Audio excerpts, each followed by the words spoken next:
Good morning. There's a lot of movement in our church, and it's exciting. This last Wednesday we had 80 men and a quarter of 6 for Mass, followed by the Man as You program, facing relativism and evangelization. How do we change the culture? I just left a group of about 60 men for men's breakfast, and I know that Monument, St. Peter's has about 60 men, I think, at the that Man as You last week also. There's lots of movements like this here, trying to help people become conscious of how to confront the world in our daily lives as Catholics. That's what we're about, isn't it, huh? How do we do that? So, when I thank you, Brian, for inviting me a couple of weeks ago, whenever it was, to do this. I spent hours of research studying and all that. So my goodness, this is huge. So I will try to speak to it as best I can in a few moments, within a few moments. It's pretty powerful. I see this in the context of evangelization. Otherwise it stays all theory and doesn't go anywhere in my mind. Holy Father is desperate to awaken us to evangelization, beginning with John 23rd, really influenced and strengthened by Paul VI, John Paul II, and now our present Pope. And our present Pope's first 5 years of his papacy, he mentioned no less than 60 times relativism in his talks. It's huge. And it's present in this culture. Are we conscious of how we are being dictated to by the dark side of relativism? We call it PC here, don't we? So I will try to be brief enough in this huge topic. First of all, take a look at the culture in which we live. I like to start with that, this current reality where we live. Just a few things. In the 1950s, Catholic divorce rate was half the general population. Today, the Catholic divorce rate is indistinguishable from the general population. Percentage of marriages ending before the 20th anniversary increased 75% between 1969 and 1980. Over 58% of men aged 40 to 44 have had more than 7 sex partners. 2/3 of 18 to 19-year-olds and 83% of 20 and 21-year-old males have had intercourse with a woman. 70% of men had intercourse with their wife before marriage. About 1/4 of men have had extramarital affairs. We know that's true, don't we, huh? Between 1960 and 1980, the percentage of illegitimate birth increased 350%. 1980, about 30% of all children conceived were aborted. These are all United States stats. Between 1960 and 1980, juvenile crime increased about 350%. These are all national stats from USA. The current expenditure today on criminal justice systems is about $718 per capita.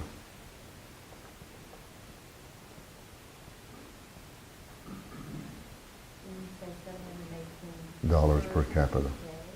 Per capita.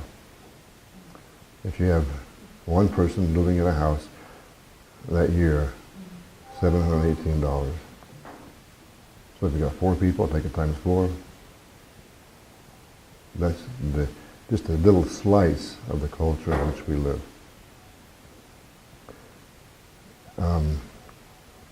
So, what is relativism? What is relativism defined? By the way, I'd recommend, if you like to read, this is a marvelous book, The Dictatorship of Relativism. It's incredible. So I'd offer that to you.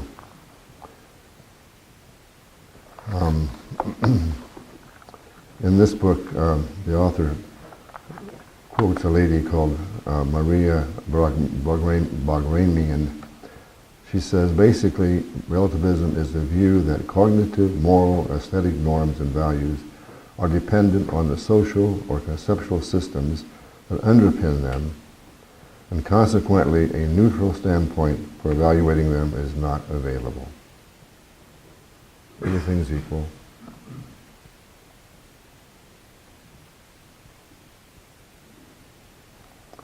How does Cardinal Ratzinger, before his becoming Pope, how does he define this? An attitude of modern times that does not recognize anything as definitive and whose ultimate goal consists solely on one's ego and desires.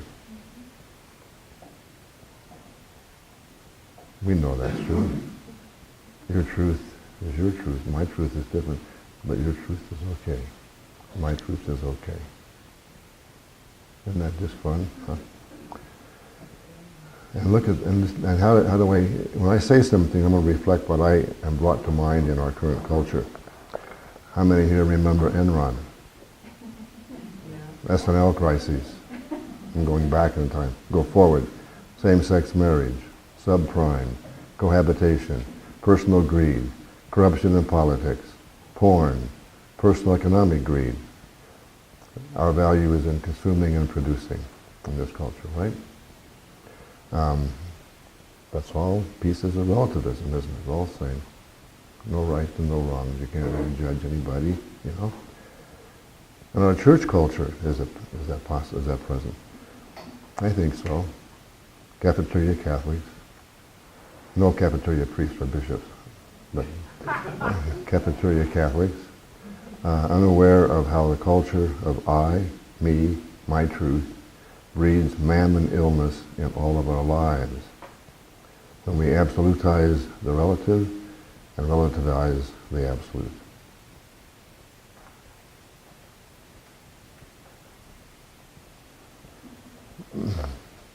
So we have to ask the question as Catholics.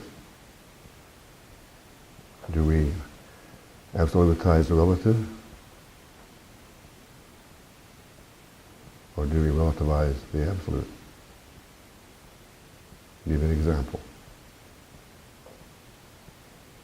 I'm speaking on mammon illness the last several sermons in our parish.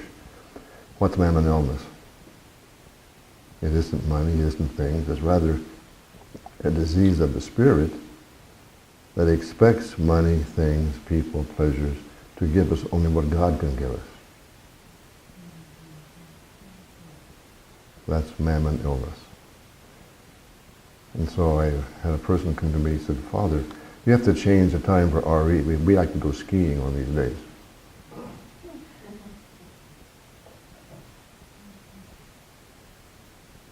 So he is, what's he doing?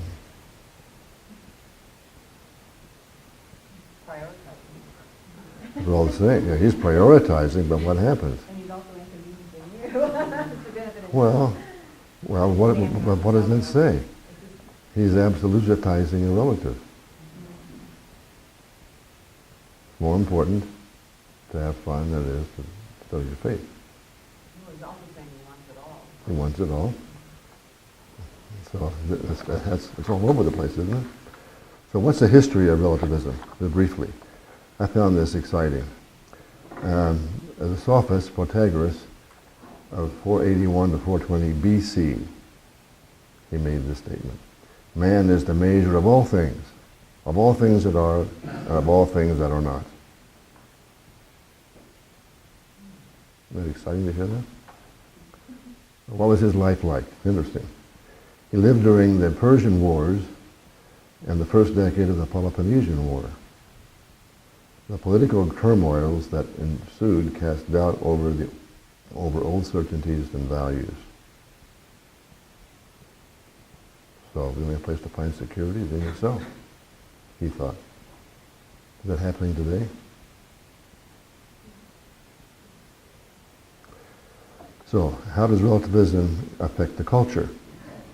When there is no God but of our own making, no universal truth, i.e. the dignity of human rights and the obligations to serve and protect this dignity, what happens? Extreme individualism. My truth may not be your truth, so don't invade my truth. This increases loneliness. By the way, that's a national disease in our culture. I remember reading a book in college by Philip Slater. I think it's being reprinted, called The Pursuit of Loneliness.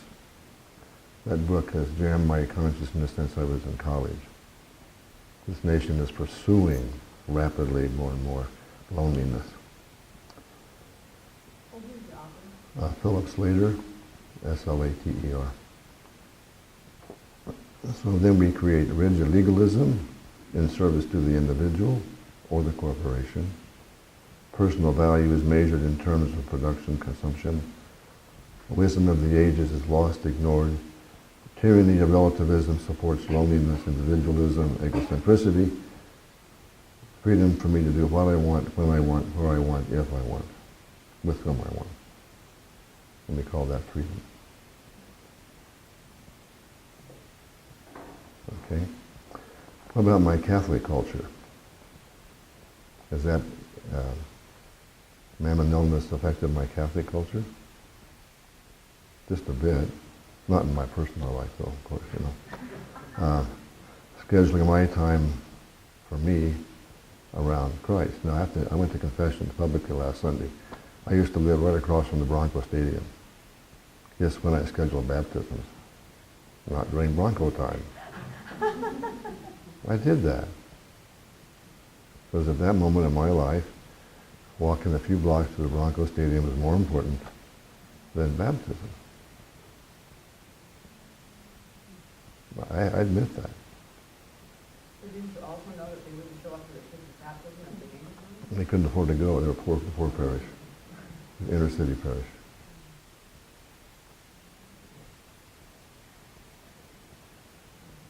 Even if they could afford to go, should I have scheduled it then? No. I would have been codependent, wouldn't I? Did you realize that you were doing this and that you should change that behavior? What? When did you realize you should change that behavior? Oh, subconsciously, to some level of awareness. After the first 2 or 3 losses or something like that.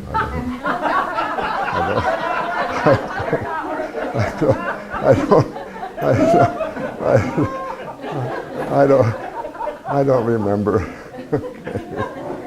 I don't remember, but I kind of grew in the awareness that if I'm a priest first, then this is obviously not priority.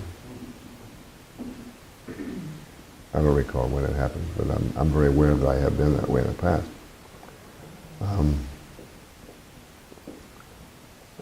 Since the world cannot give me my heart's desire, I increase into myself, don't I? That's what's going on. What's happening to our Catholic identity? You heard the phrase identity loss, identity theft. I think the tyranny of relativism is stealing our identity. Very slow theft going on, huh? Give you an example. I do a lot of studies in advertisements.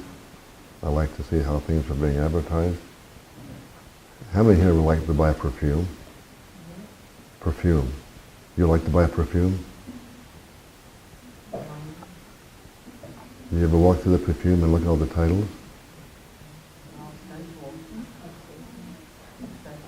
You can buy eternity in a bottle. You get eternity. That's right. Eternity for men, eternity for women. Think of that. All of our desires beyond the physical, beyond the sensate, are packaged in symbolic terms and put on bottles.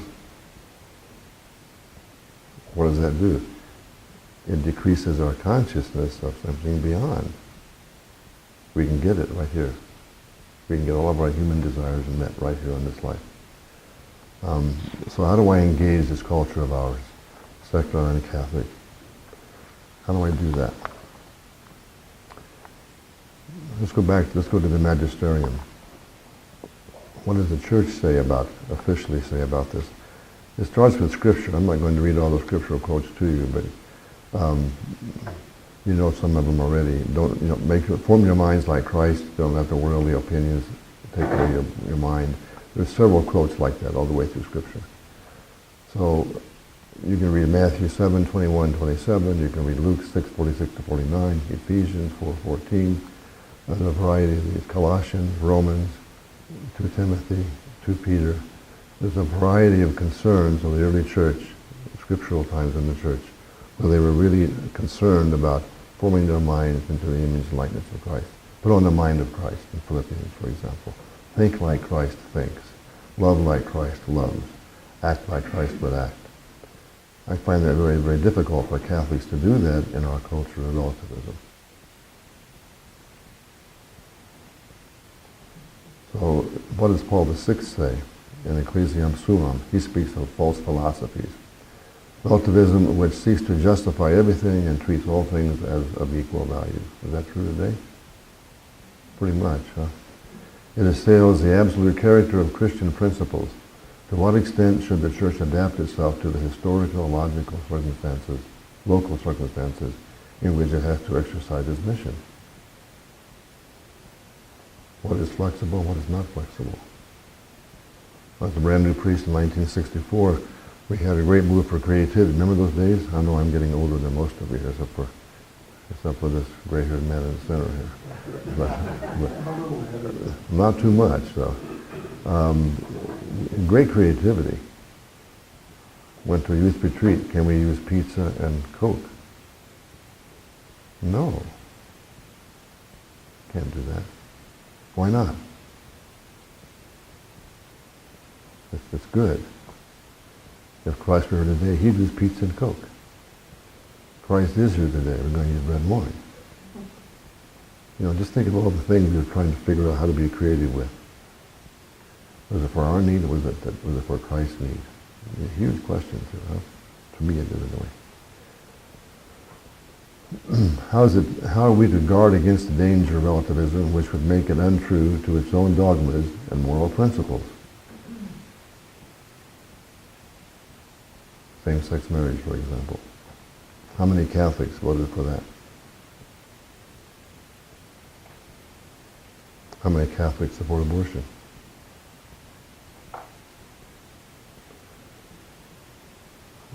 It's scary to think about, isn't it? Anyway. John Paul II, in his Tentationis Animus, argued against those who claim that agnosticism and skeptical relativism are the philosophy and the basic attitude which correspond to democratic forms of political life. Quote, if there is not ultimate truth to guide and direct political activity, then ideas and convictions can easily be manipulated for reasons of power. As history demonstrates, a democracy without values easily turns into an open or thinly disguised totalitarianism. Is that happening in our culture?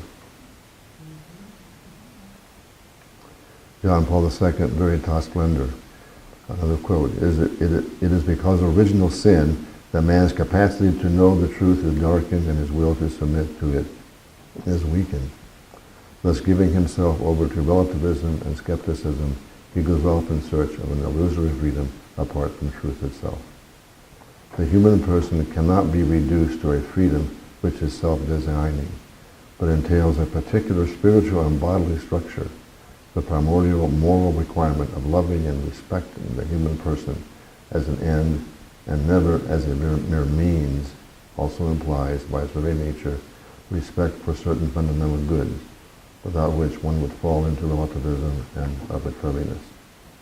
The only freedom which submits to the truth leads the human person to his true good. A person is to be in the truth and to do the truth.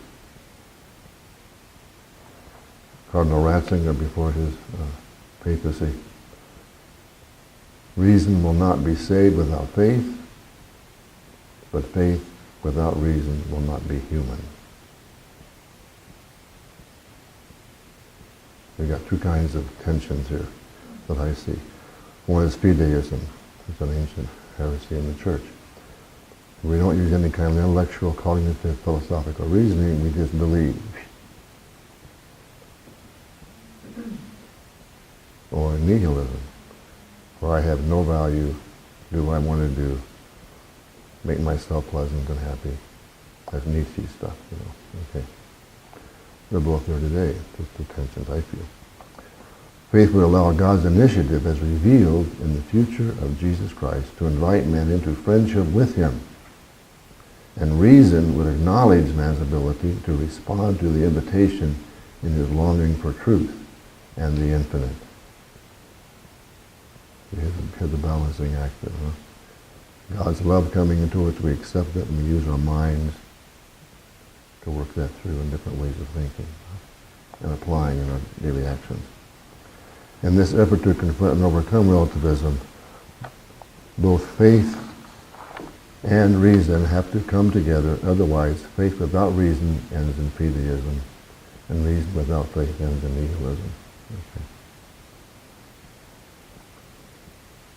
After his paper, being elected Pope Benedict says, today a particularly insidious obstacle to the task of education is the massive presence in our society and culture of that relativism, which, recognizing nothing as definitive, leaves as the ultimate criterion only the self with its desire. And under the semblance of freedom it becomes a prison for each one, for it separates people one from another, locking each person into his or her own ego. And on June the 6th, in 2005, Pope Benedict made this comment: the various forms of dissolution of matrimony today, like free unions, prior marriages, and going up to pseudo-matrimonies by people of the same sex, are rather expressions of anarchic freedom that wrongly passes for true freedom of man. From here it becomes all the more clear how contrary it is to human love, to the profound vocation of man and woman to systematically close their union to the gift of life, even worse, to suppress or tamper with the life that is born.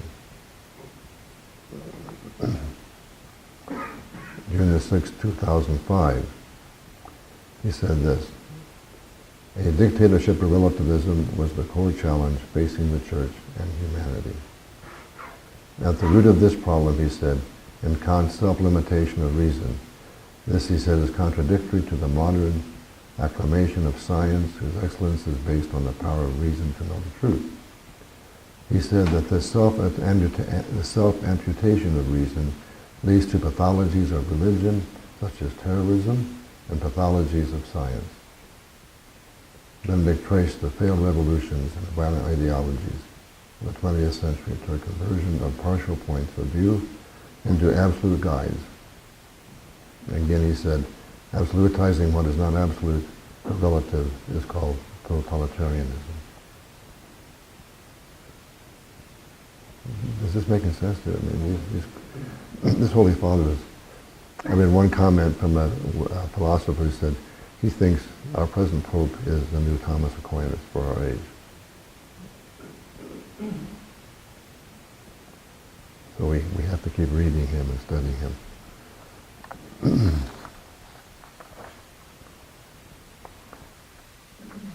How does the Holy Father approach this? I found this really exciting.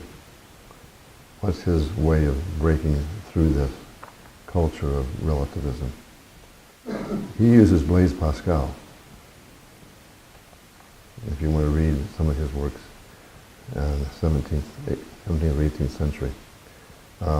Blaise Pascal said this: we know the truth not only by means of reason, but also by means of the heart. The heart has its reasons which reason itself does not know. That mysterious presence, knowledge of heart, can move one to change. So the first point, he would say this. He would say, get to know the person. Blaise Pascal would say, if you're talking to somebody who's depressed, finds no meaning in life, keep pursuing that. Engage that person. Begin to share with him how you find meaning in life.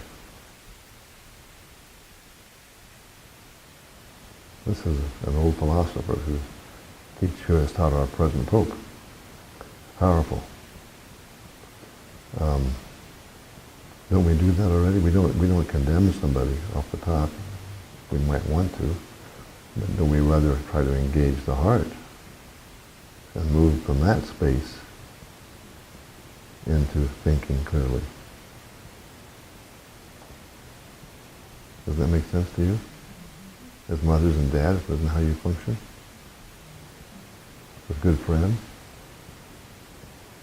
All right. The second way the Holy Father would confront this evil through prayer and worship. The Holy Father says the liturgy must be seen as the most concrete and definitive form of God's breaking through to humans, drawing man into himself and closer to others at the deepest levels of human existence. The medium used by God is the only medium suitable to man, his total humanity. That is, his material, intellectual, spiritual nature, symbol, word, song, action, even the material world, all combine to draw man into the eternal cosmic liturgy in which alone man can experience his true dignity and calling. Isn't that a powerful synthesis? What a wonderful synthesis. All of our senses to be involved and focused on the God who wants to live in all of our senses, in our mind, in our heart.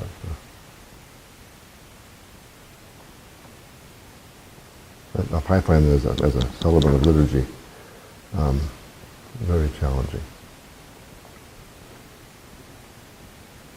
Very challenging.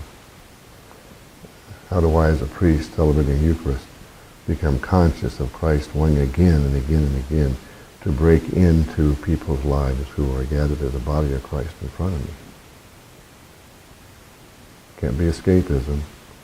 Not me and Jesus. Christ is present here in the community. And so one of my awarenesses is to invite people to make an intention when they come to Eucharist to be present to someone in Christ's name. Don't sit in your solitary loneliness. Because we believe as Catholics that Christ is present in the community. And that's the job of you all when you come, to make him present in your care of each other, in your presence with each other, in the greeting of priest, greeting of peace, in the sharing of music, in the communal prayer. Are you aware of that? I have to make an intention to change the bread and wine, don't I? Or it doesn't happen. You are called to make an intention, a presence to each other. In the new form of the liturgy, I'll be saying, the Lord be with you. What are you going to say? And with your spirit. What does that mean? Think of that. The Lord be with all of you in your various gifts. It's not individual yous, it's one you. And he's saying, with my spirit, which calls me to understand my call. Going back to the book of Numbers, where Moses had all these crazy people to take care of, and he got upset, and God, I can't do this anymore. I'm going to die. Well, I've been there, okay? Just take me now, And what did God say? No, come here, Moses. Bring 70 people. I'll take my spirit and impart it on those. They'll share the spirit with you. So you're calling me tonight to govern it. Not administration. But a call to governance. To govern this body in front of me with all your gifts. To help you share your gifts. To support that. That's how Benedict simply, profoundly sees a major impact we have to make over against relativism. To live what we pray. As Augustine would say, to become who we are, the body and blood of Christ. I find that increasingly challenging. Applying this now to the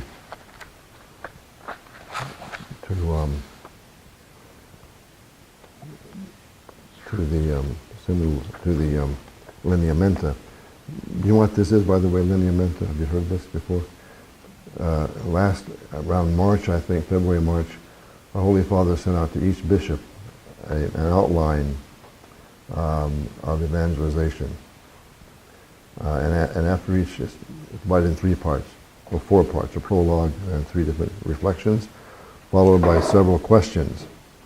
And he invited all the bishops of the world to take this to their presbyterates, to take this to lay leadership, to take this to religious orders, and respond to these various questions around the world. So then the Holy Father will gather that information and begin to work next fall on a new document on evangelization. This is an amazing document. Our staff was using it. Yesterday I had, on the Dean of 11 parishes, so all of our parishes came together with their staffs, with our bishop, and we went through some of this together, reflecting on issues, obstacles, what's going well, what's not going so well. And then he will take the information and give that to the Holy Father in the system that they have for communication. But one little paragraph here.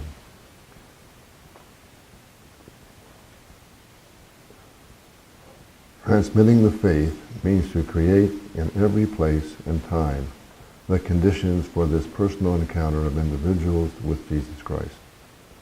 The faith encounter with the person of Jesus Christ is a relationship with Him, remembering Him. By the way, the theme this year for National Catechetical effort in our nation is "Do this in my memory." You might be aware of that. Are you aware of that? Do this in my memory, which means living His memory outside the church building. Okay, so the faith encounter with the person of Jesus Christ is a relationship with Him, remembering Him in the Eucharist and through the grace of the Spirit, having in us the mind of Jesus Christ.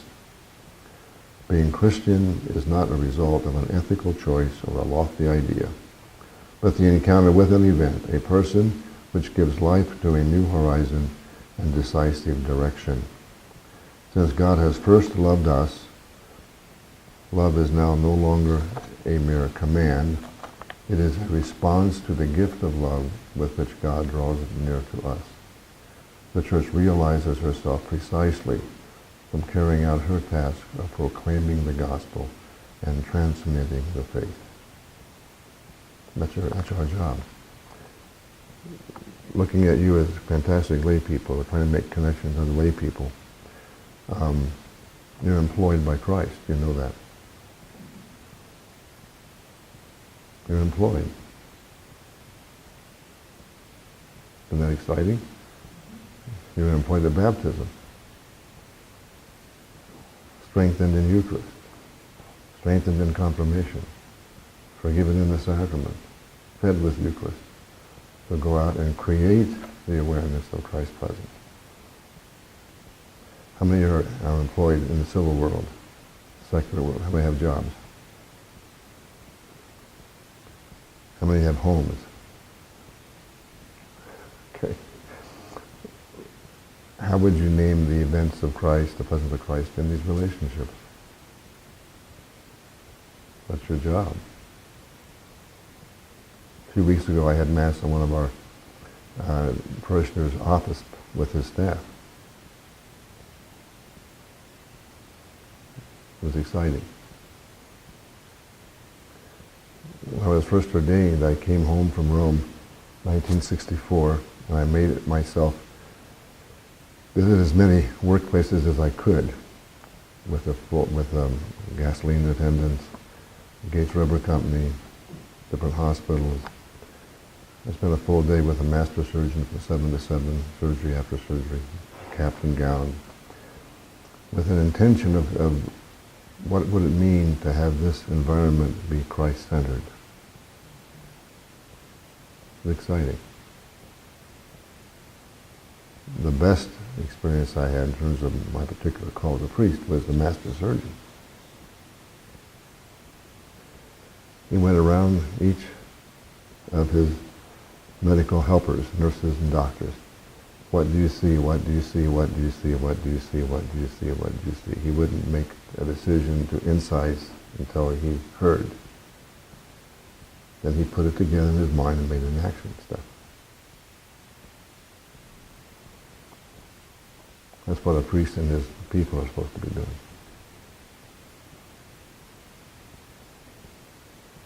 That became a metaphor for me for my entire ordination to date, 47 years ago. Huh? It's exciting. When it comes to evangelization, I know people are frightened in this culture of tyranny, being tyrannized by PC, okay? Being politically correct. So I often go out intentionally without my Roman collar to enter that world as a layperson, to see all the opportunities there are to evangelize. It's exciting. I'm in line just last week to get my meds from Target. And the line was horribly long. And this little old lady, about 120 at least, was trying to figure out why she couldn't get more pills.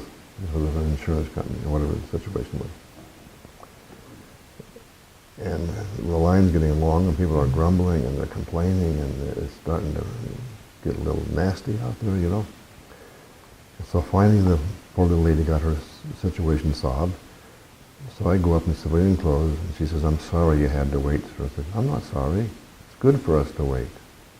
And what you might say is something like, "Thank you for waiting so patiently." He said, "Oh." He said, "It'll be about 45 minutes," and that's fine. So I came back, went to get my meds, same little gal. She says, "Thank you for waiting so patiently." Just a simple thing. Well, our people, I've been talking with them. Often I'll say at Mass, "How are you?" They'll say, "Blessed." Everybody says, finally, "We're blessed." And I say, "Who are you going to tell that to? With whom do you want to share that?" Simple thing.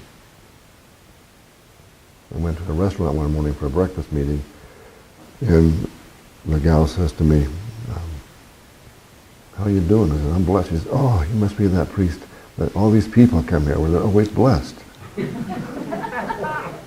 Well, this is how we combat relativism while wearing the Christmas signs.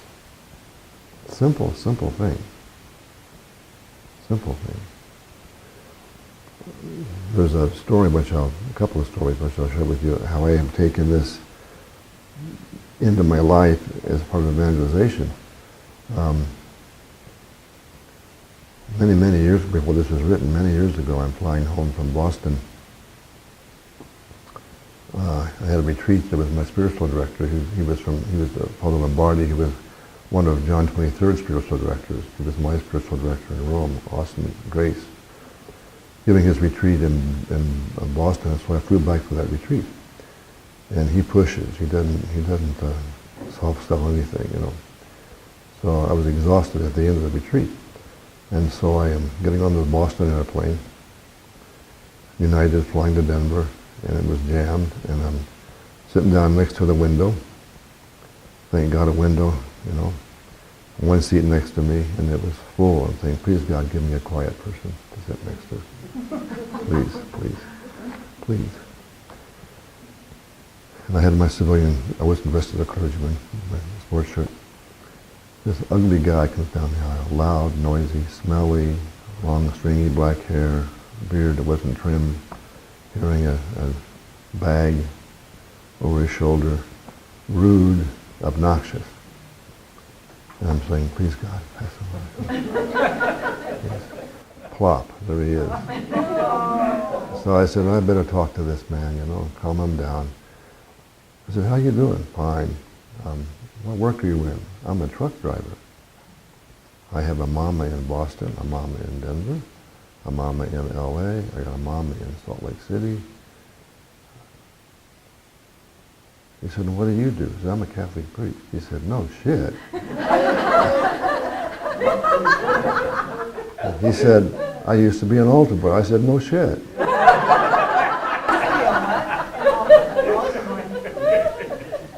So, and I said to him, "If you're a Catholic, yeah. All right, be quiet and go to confession in 10 minutes. But she did. As for his penance, I said, Go around and tell people you're sorry for being so obnoxious. He did.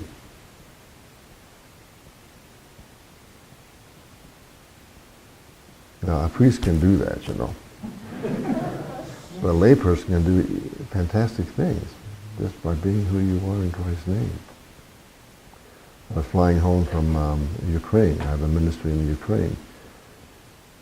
They're coming out of atheistic relativism, and now they're in consumeristic relativism.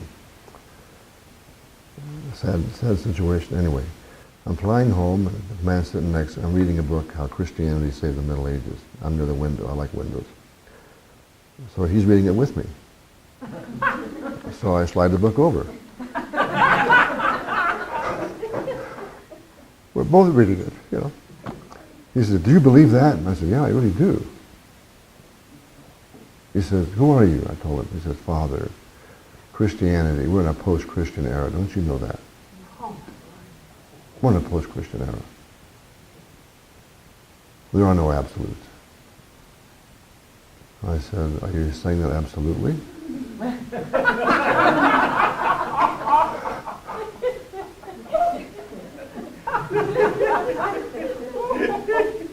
Just a little question, you know.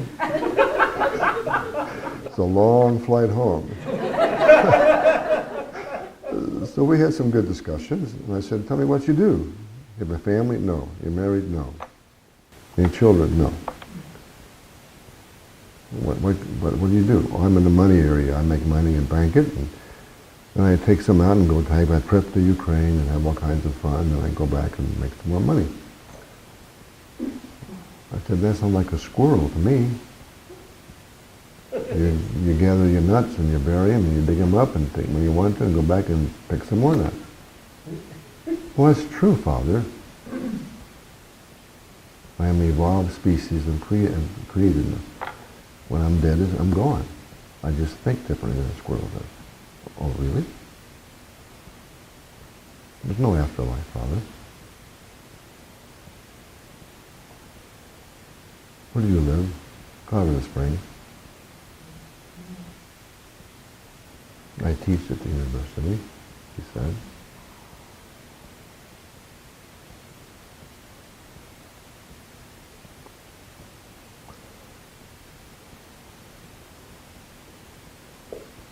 On the other side of the coin, in Ukraine, when I first went there, my first time there, I went to visit a state orphanage.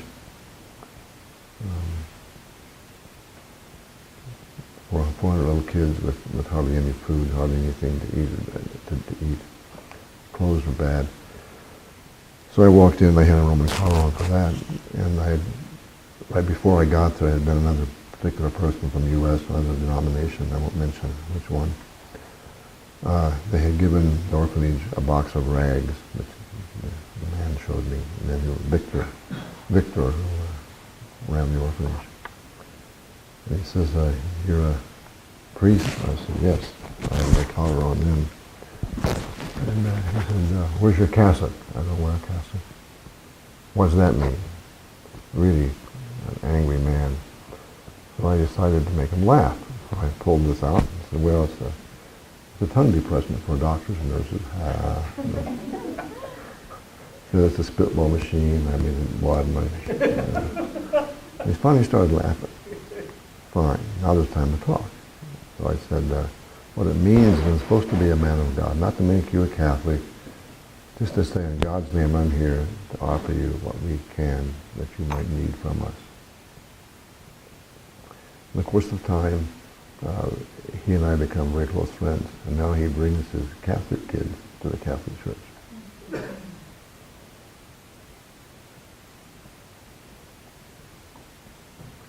My first day there was Holy Thursday. And there was an old dumpy little building, terrible shape. We had Holy Thursday, and I was washing feet. And in that culture, you kiss the feet you wash. In the door comes this gentleman, takes his shoes and socks off, hadn't been washed in quite a while, and his feet had no toes, recently cut off for frostbite. And I washed his feet, and I made myself kiss his feet. And as I did that, I experienced the good news of God's love coming through me to him. After the service, he spoke broken English. He was unbaptized, no church, no denomination. He didn't know about God. He just wandered in. And so we started talking. I shared with him about Jesus and what it meant to me. And he said, well, you'll never be back. Thanks for the conversation. I'll come back next year, I promise. No, you won't. Nobody comes back here. I went back next year with the medical team. And he saw me again, and he says, now I believe your Jesus is real.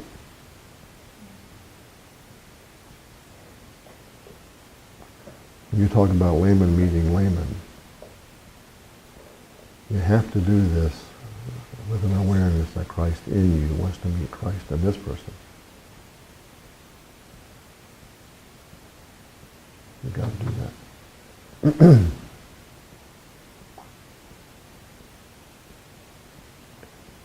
One mass in Ukraine, the first week there, they had the KGB, what was the equivalent to a KGB, had a spy in the back of the church, checking me out. And the parishioners told me that, and I said, that's fine, give me some holy water.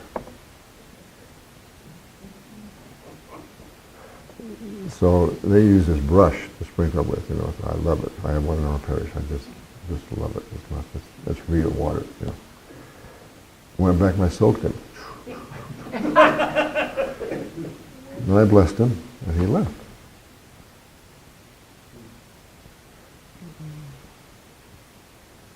It took a little bit of courage, I admit that.